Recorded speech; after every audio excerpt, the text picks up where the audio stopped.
たいと思います。東京都からです。東京大学教育学部附属中高教育学校鉄道研究部の皆さんです。よろしくお願いします。お願いします。よろしくお願いします。ただいま調査に入りました東大学の鉄道研究部です。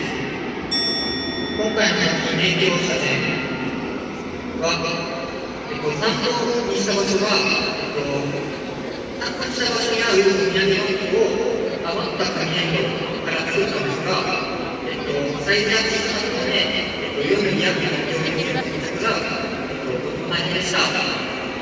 加減が違う。また、自作や日用品から利用したアイデアは、木を再現するために学校用水